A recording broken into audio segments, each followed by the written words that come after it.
we have to find which pair of numbers has a GCF of 15. And keep in mind, GCF stands for greatest common factor.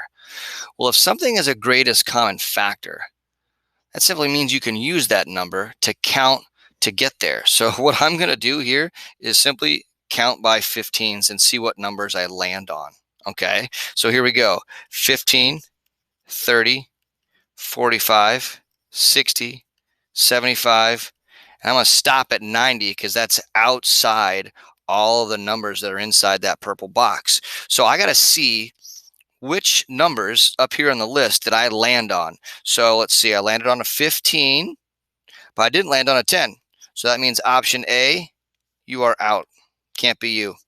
Moving on to 30 and 60. Okay, I see a 30. I see a 60. Well, it's up there for both of them, which means the greatest common factor of 30 and 60. Guess what? You're thinking it's 15, but it's not.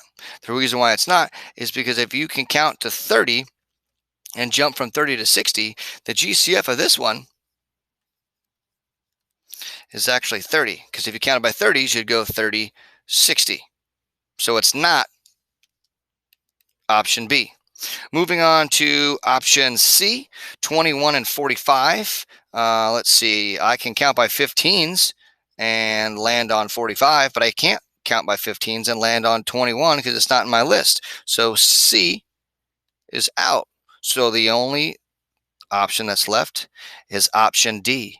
So correct answer is D, but I'm going to quickly show you how to do that using the ladder method. The video I've explained before, which I absolutely love.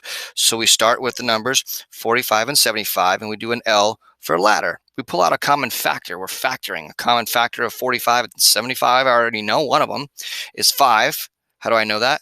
Because both of these numbers end in a 5, and 5 can go into any number that ends in a 0 or 5. So 45 divided by 5, let's see, that's 9.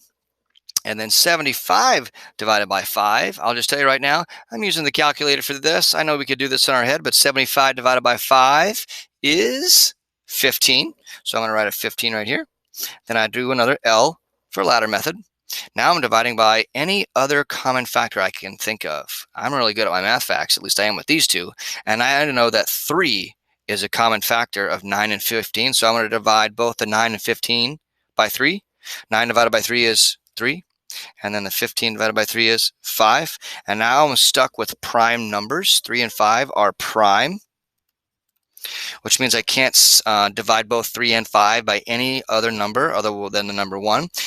And remember, to find the greatest common factor, what you do with the 5 and the 3 in that column is you multiply them.